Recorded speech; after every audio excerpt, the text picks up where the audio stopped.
Yo, hey, what's up, everybody? Good morning, good afternoon, good evening, and welcome to the D.M.C Podcast, episode number 32, coming at you with your hosts, me, Cody, Hunter, and the legendary master of all ceremonies, Adam Rigby, in the house. What's up, my bro? It is a beautiful Sunday morning here in New Zealand and wherever you are in the world.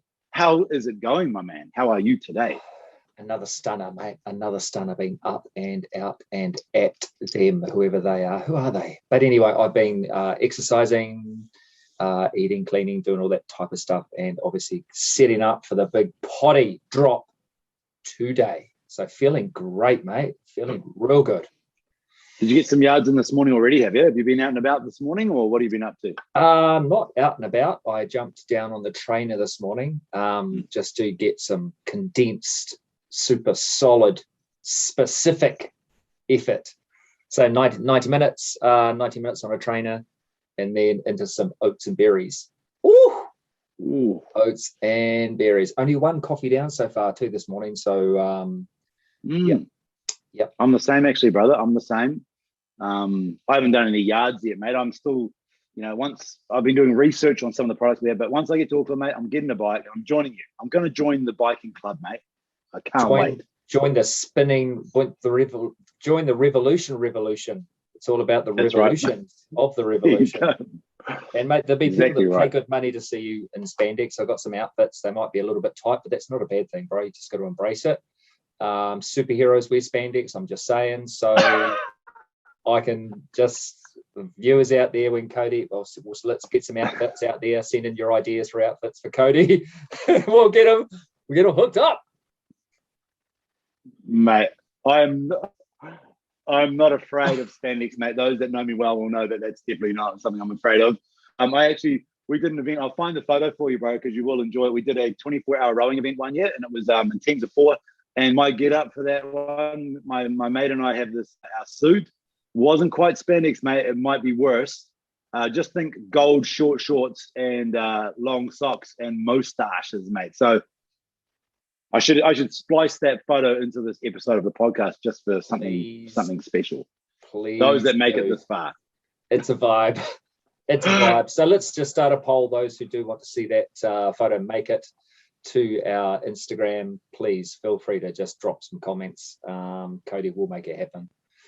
Let's make this happen, New Zealand. Let's get I've got out it on there. Favorites, mate. Right there, ready to rumble, mate. I always have it on standby. It's not your screensaver, and I can guarantee it's going to bloody become mine. Oh, bro. Good shit, mate. Good shit. What an awesome week, hey? Stunner of a day yesterday too. So a bit of a mixed bag in Wellington. So the sun came out, we were celebrating in the morning, and then true to form rolls over, a little bit of rain in the afternoon, but all in all a great day. What have you been up to, mate? What's hot? What's hot on the cards? So you haven't got a car either, right?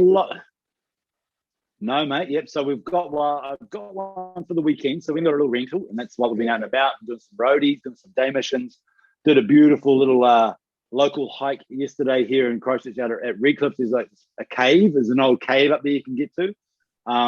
So we filmed a little video. My son did a little YouTube kind of a clip that I've just been editing this morning for him. And we got up there. It was awesome, mate. So today we'll get out after this. We'll get back out there again and make the most of it.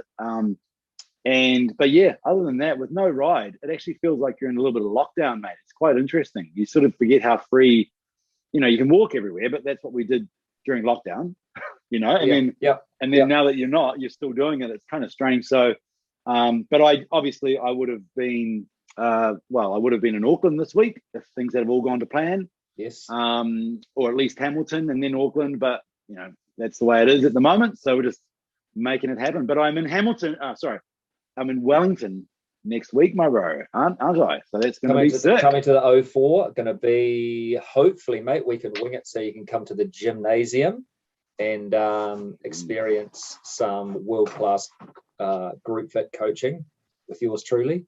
And, mate, we can go to boy. So if you're around and about and want to catch up with Cody and myself, we will be in the capital city. Well, I'm there all the time anyway. But the dynamic duo back together again, and you'll be able to see that we are both very similar in stature and muscularity. Mate, I don't want to. Hey, mate. Mate, it'll be sick, mate. But yeah. Yeah, well, so same for me yesterday, eh? So, Justine and I have been super busy. She's, she's been absolutely killing it at work. Bless her, so super proud of her, and she's been busy. And same with me. So I kind of felt like we need to just spend some quality time and have some chats. And so I asked her what she was doing on Saturday. I know she goes for a long run.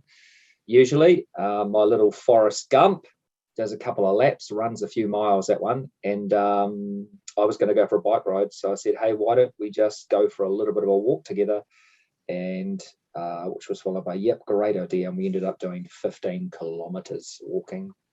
Whew, that's a long way walking, eh? It's a long way, but such an amazing day. Just good to combine a couple of things, both of us ticking the training box and getting out and about, getting outdoors, which was amazing in the sunshine, experiencing this beautiful city that we live in out this way. Spectacular views, walking around an inlet waterside, which is beautiful, stunning, chatting about a whole heap of stuff, just connecting, holding hands, doing all that lovey-dovey stuff as well.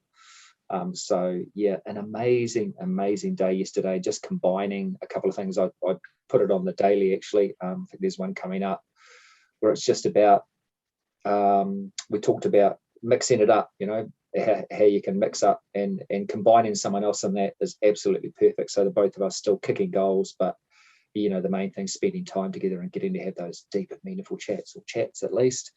Any chat's a great chat. So that was super cool. I love that, bro. And I think people don't realize is, if you're struggling with motivation right now, or you have like issues, getting off the sofa, or whatever, your mind reacts differently when you're moving forward, right? So if you're out walking and the world is passing you by, this is what makes your brain get wired to want to do more. So that's why I think if people don't go to the gym or can't get to the gym, don't, bro. Like, go get out in nature, get some sunlight, go for massive walks, and get that whole feeling of moving forward. Move forward will help motivation in other areas of your life, and it's amazing how it will do that. Yep. And then combine it with someone else as well, and combine that with good sleep, mate. The gym is not actually the most important part at all. It's what we've sort of led to believe that it is. It's a be all end all. Train harder, train more intense, be crazy. But really, mate, you go way back. Sleep, sunlight, forward motion, walking, fresh air, breath work. Game on, mate. Game on. Simple shit, eh? And I think the gym is great where you expose yourself to some, there's positivity and negativity and everything, right? But overwhelming positivity and energy of people and just motivation if you're lacking motivation.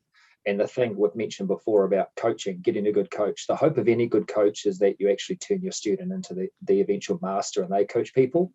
So giving them the knowledge, to be able to coach themselves. So you become the voice in their head until they start to get the confidence to develop that voice for themselves, to be able to coach themselves through situations. So and also leaning back on those experiences and reminding them of the things that you have said over that time. And then eventually, hopefully they can help someone too. So it's been a bit hectic. We're fortunate enough to be able to train in Wellington, and obviously down south is the same.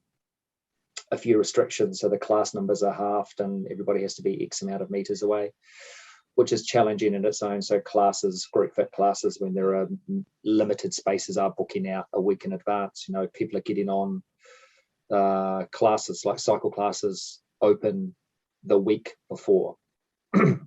And people are getting on at midnight just to book for the next week. So you'll get up at 5:30 a.m. to try and book your favorite class for the following week, and it's booked. So they're riding it in the little app there, great little app. But, my view is always, regardless, just come along. You may get a seat, and if you don't, at least you're there. And there's opportunities to do something new or try something new. And I think people get stuck and I have to do this. I must do this. And if they get pushed off it, you're out. Just takes one little thing. Whereas you're saying, okay, I'm here. Look around. What are the options? Can I do this? Can I do that? Can I try something new? Can I think about flexibility? Am I, brave enough or bold enough? Do I have someone to say, hey, shit, I didn't book in. Are you at the gym? Do you want to do something? Just look around for options. And as I say, even if you can't make it, I'm not going to train because I can't go to the gym. Put a pair of shoes on and just, if you can, get outdoors. But I like that, and you've got to be adaptable, because like you said, when you show up, if it's not going to plan, it even just going into the gym. Some people will get to the point where, let's say, the piece of equipment they want is occupied, and then it's almost like, shit, what am I supposed to do now? Yeah, where the more you sort of experience and learn, the more you adapt. You just figure things out. It doesn't become. I mean, that's just reality. You're not always going to have the piece of equipment you want. Everyone wants the squat rack, mate, for their bicep curls. So like, you're gonna have to dig people in there. But you've got to be so like versatile. Yeah.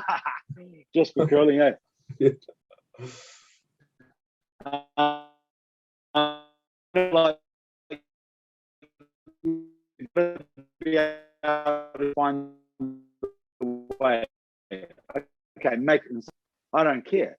They just make it work. You find the piece you need. You change the equipment.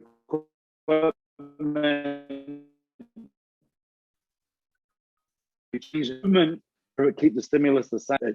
It ruins your whole workout or your session. You've got to be ready to rumble. Got to be ready to rumble. And bro, I hope that came across on the recording, because I missed a whole lot of that. All I saw was a big sign that flashed up and says your internet connection is unstable, and then I heard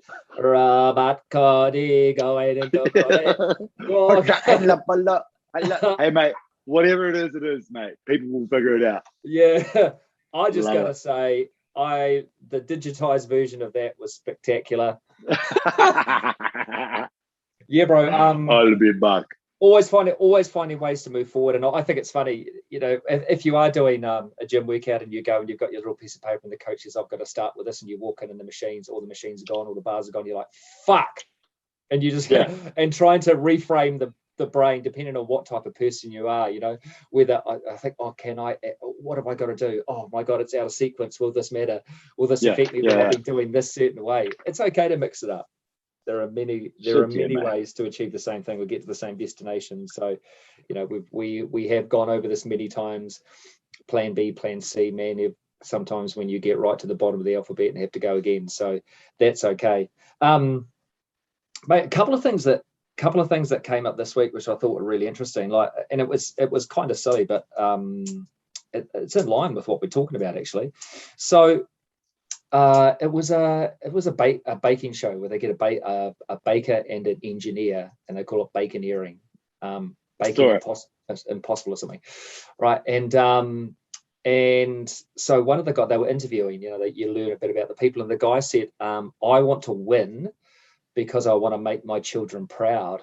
And then I thought, okay, that's cool, but there are so many ways to instill pride in people, right?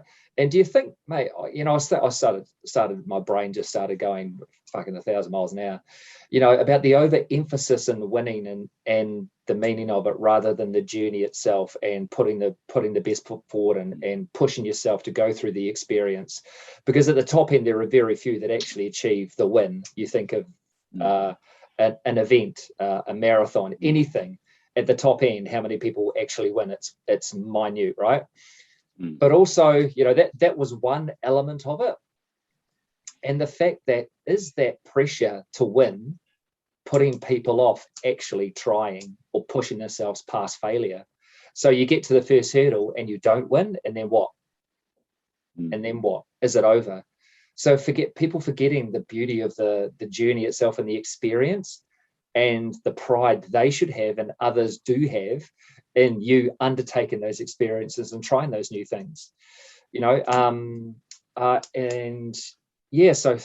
bro, thoughts on that? I mean, is it just me overthinking stuff? But I mean, I thought it was pretty valid, eh? Well, I 100% agree with you. I think it's super valid, and having young kids as well, it's something you sort of look at. And I mean, I'm not a huge. I understand. I still think there need to be winners and there need to be losers in competition, but that's not what we're talking about. Like I'm with you 100%. Yeah. And so when I have my kids, even at the playground the other day, they wanted to have a running race, so I video them.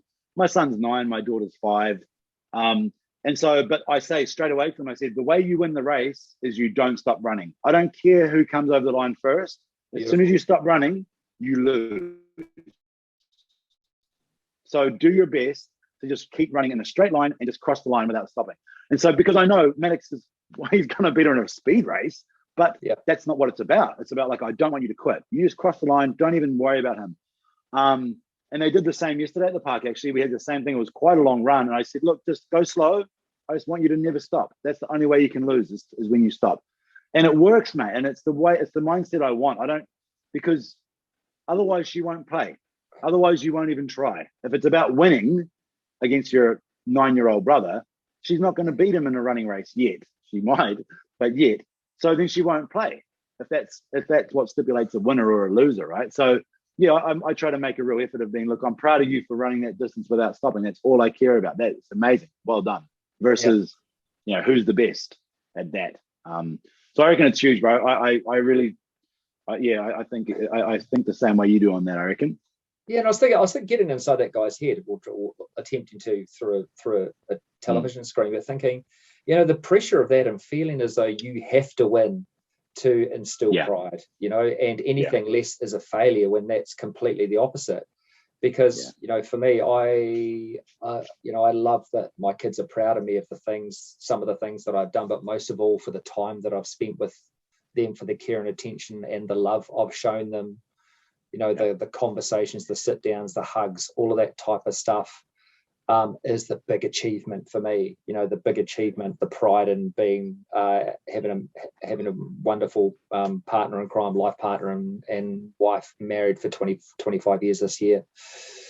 That's something that I'm incredibly proud of, and we are proud of, and the kids of course are proud of too. So the type of person, the type of stuff that we're doing like this is something to be proud of. The fact that we are out there trying to help people daily with the things that we do is something to be proud of. And if you get the chance to be at the top of your game and have an opportunity to win, fantastic.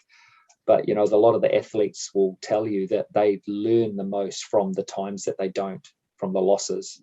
That's when they have to pick themselves up. That's when they have to find how passionate are they, how bad do they want it.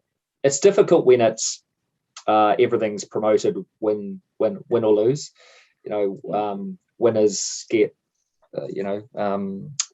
rewarded in tremendous ways, monetary wise, fame, fortune, all of that type of stuff. But just emphasizing that there are so many other avenues to instill pride, and people are proud of you for the smallest of things that you might not even know that you're flexing in life, just by being a GC, just by being an amazing person, by being kind.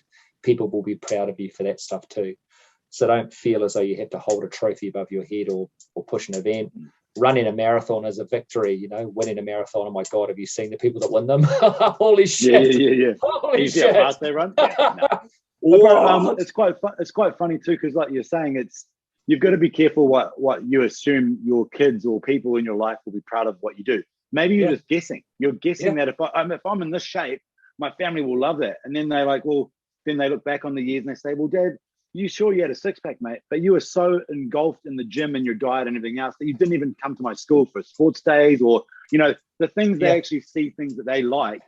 Don't assume that they're the same as what you think, because most of the time they are not. They definitely are not, right? Yeah. So it's quite interesting to think about that. You need to be quite clear on it, eh? Yeah, and I think you look at the life of a pro athlete, certainly at the top end, turned around, time away from kids and family. Those experiences would be pretty bloody hard. You've got to be passionate, but when it's your way of life, when it's your living, it's how you make your money. It's difficult, it's challenging, especially now with some of our top athletes stuck overseas, not being able to get back into New Zealand for a wee while, and thoughts go out to them, but they've got to go and make $1. There's nothing to be made here in NZ, so they have to go overseas. And literally, with COVID being the way it is, certainly there are some elements of risks involved. So power to them. And bro, the other thing, and interesting, you were saying about your daughter and son. Oh, remind me too, bro, because I have a scooter for you. That's right. Yeah, do you want to? You can pick that up, eh? I think so. If I can carry it on, we'll see. Ride it onto the plane, bro. Whatever. And fifth element, fifth agreement. I've got for you too. So anyway, sorry, sidetracked. Sorry, peeps. It happens. That's what hyperconcentrate. You know, when something springs into your head and you go, right, I've got to do it or else I'll lose it.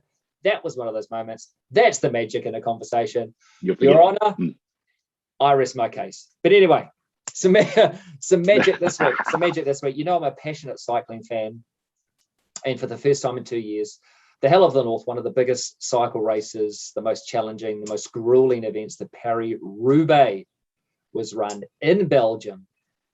You know, it's a 230 kilometer over cobblestones, all these segments, rough roads that you know historically have been there, late in Roman times. So an amazing, spectacular race. It was I think since the first time, 2002 was the last time, or was it 2012, that it was raining. So it was just muddy and carnage and wet. And that was one thing. So COVID put the race off the last couple of years. So to have the men's race on was spectacular. But this one was incredibly special because for the first time in 125 years, women were allowed to participate in the race.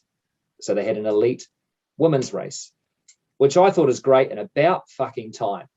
The level of women's sport, the level of women's cycling is incredible. These athletes, their commitment, their dedication, and the level of excitement that these women just race hard. They go at it, right? The distance wasn't as long as the men's, and we can talk about that ages, right? I mean, women are built for endurance in my mind, and maybe we've got a way to go there. But so one thing, great. Women are finally allowed, for fuck's sake, wake up world, to do this bike race. I find that crazy. I had no idea that was 125 years. But here's the thing, mate. Here's the thing. So the men's winner, 30,000 euros, right? The men's winner picked up 30,000 euros, which on the scheme of things in professional sport doesn't seem like much. Guess how much the women's winner got? The same. Not by a long shot, mate. 1,750 euros. Not by a long shot, mate. That's not even. You even fucking kidding me? I mean, seriously. So, in one hand, I applause the fact that finally they have opened the race up, rightfully so, for women to compete. And then, going there, her sponsor, the British woman that won, an amazing solo effort off the front, an amazing victory, historical victory. Her sponsor, Trek, actually topped up her prize money to equal the men's. So Trek, bank it. Good on you for doing that. But, mate, seriously. But yeah, in a stunning event, amazing, just grueling. So you couldn't recognize anybody when they got over the finish line. They were just caked in mud, crashes, carnage, you know, because you're talking about cobblestones where there are 1 to 2 inch gaps in between. When it gets muddy, it was just carnage. So yeah, the void between where men and women in terms of international stage, obviously tennis, equal prize money now. So they've made some major ground. Other sports are catching up, but still a way to go, in terms of equity and equality. So let's go. Whoever is making the rules on prize money for cycling, get stuck in. The level of commitment and professionalism is exactly the same as the men. The dedication, the commitment, the incredible racing, the popularity, because they're starting to get more exposure now, which is great, which is what the sport needs as well. They televised the entire men's race. I think the women's race, they maybe televised the last 2 hours or last 60 odd or last 60 kilometers. So, but watched it, was enthralled. Lizzie Deignan was the British woman that won. An amazing solo effort, an incredible athlete. And what was great to see was she was super emotional, obviously, and in tears. Not as emotional as Sonny Colbrelli, who was the Italian winner, who was the first Italian winner since I don't know how long. But he just just completely broke down in tears, which I thought was amazing and wonderful. At that level, to see just that outpouring of emotion instead of the chest bump, knuckle pump, high five, to see that outpouring of emotion to something that meant incredibly, obviously a lot, a historical moment for a lot of reasons. So that's a lot of one event, bro. It's funny, and you're right. There are some sports, where it's like the UFC is a really interesting one, because in the day, Dana White, the UFC president, he actually stated like along the lines that there'd never be women in the UFC.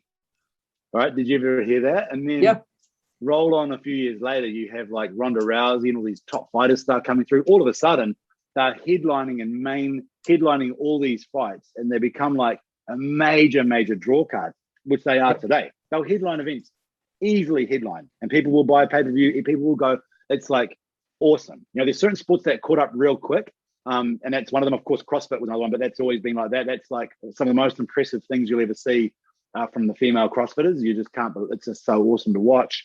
Yeah. And even rugby as it stands in New Zealand, it's starting to gain the popularity, the momentum. People are watching it. You've got to remember that certain sports boys have been playing since they were like toddlers, right? Like rugby, for example. How do you don't just catch up in a couple of years of training to that sort of wiring of sport? And I mean, it's like other countries in the world trying to catch up to New Zealand back in the day. For example, and men as well. Things are just like, but they will catch up, and they are, and that's the beauty. Now, people want to watch women's rugby. They want to watch these things where things just start going. Then you can't question it, can you? You can't go, mate, it's not as exciting. Hey, actually it is. And that's what's changing. It's pretty cool. Seriously, mate, those UFC fights, brutal anyway. But the level of skill involved in men and women's is second to none. I wouldn't get in the ring with any of those mofos for sure. Not a chance. I'm a lover, not a fighter. You know that.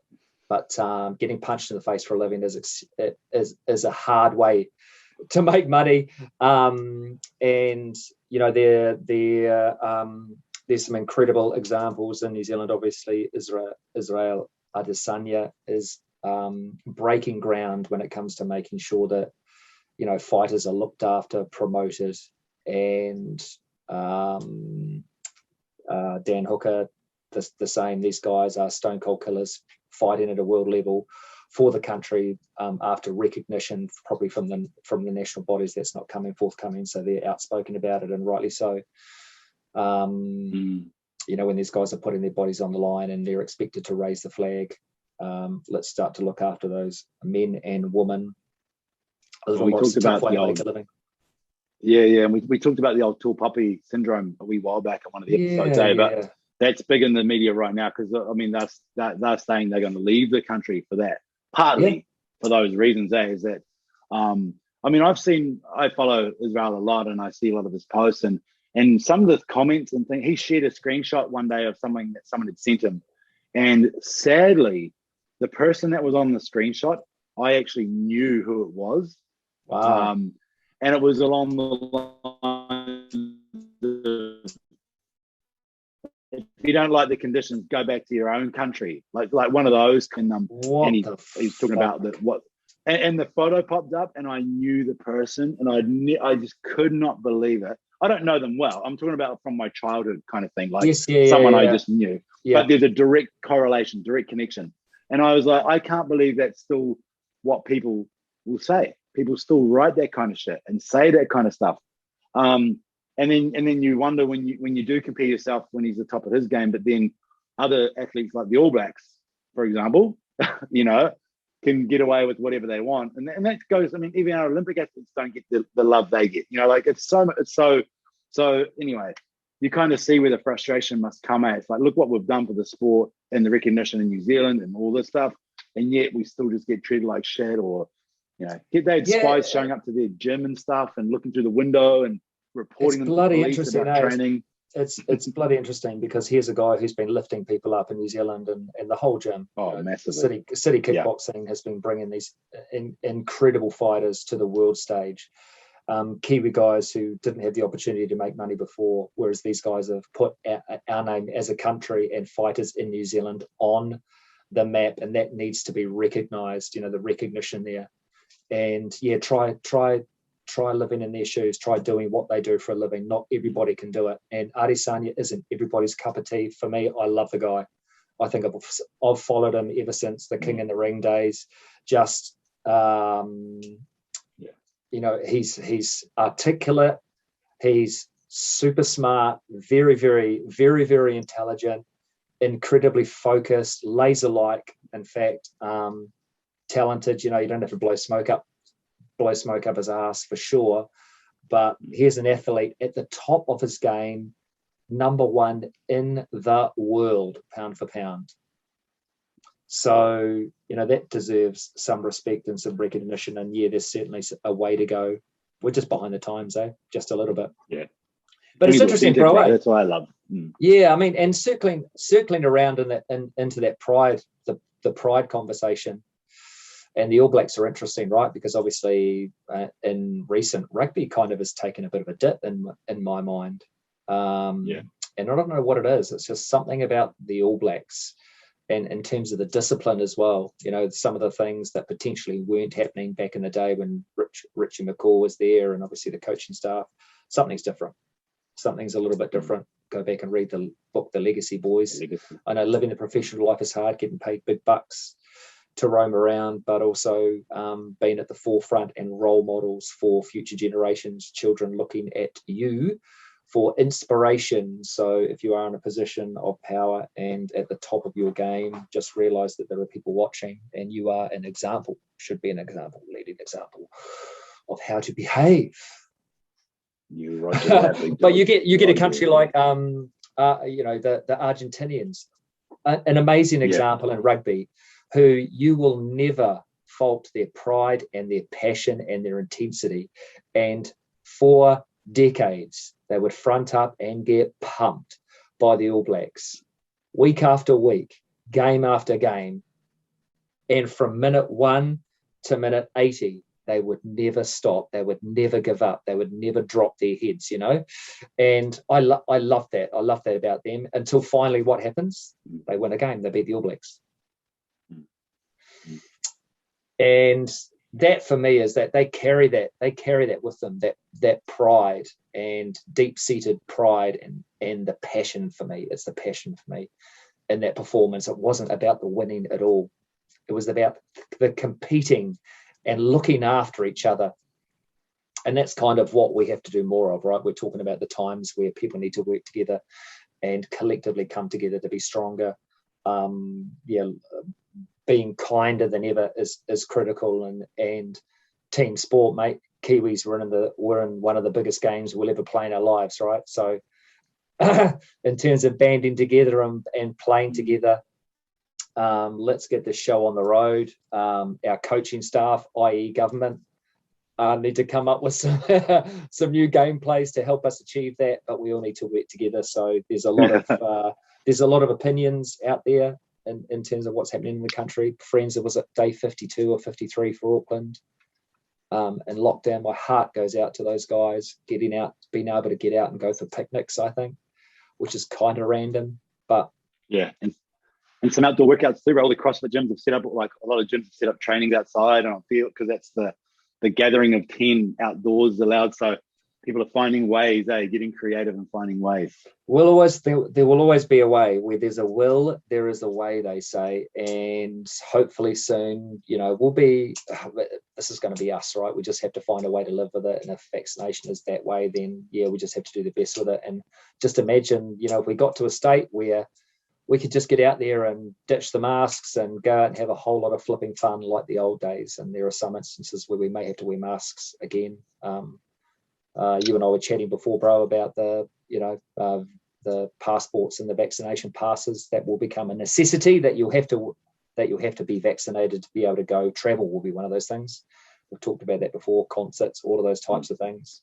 But, not pushing people into doing it, but it's got to be an informed choice, and the fact that we are just trying to work together to get back to normal. New Zealand, so kia kaha, let's fucking do this. Let's do it. let's get out there, live the life that we work hard to foster and protect. Let's just get out there. Let's just get out there, get it done. Yeah, boy. Well, get the shots, get the party. Said, mate, I'm going to get out there because, like I said, I got a rental car waiting, and we're off on the mission, mate. Woo!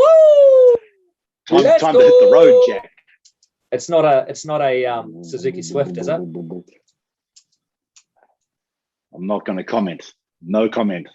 All I'm saying is you in your gold shorts, with a moustache in a yellow Suzuki Swift would make my day. We're on it, bro. We're on it. Oh, mate. So let's thank you all for tuning in. Yeah. Check out, team. Thank you all for tuning in again. Stand by for some gold shorts and mustaches because that photo will come out of the woodwork at some point. And have a kick-ass day. Have a kick-ass week. Yeah, we love you, peeps, as always. Thanks so much. Flicker some comments. Get back to us. Like, subscribe if you haven't. Share it with a friend. Look after each other. Be kind. Kind is cool. Kind is sexy. And a smile is the best currency we can ever use in our lives. So take care of one another. Peace.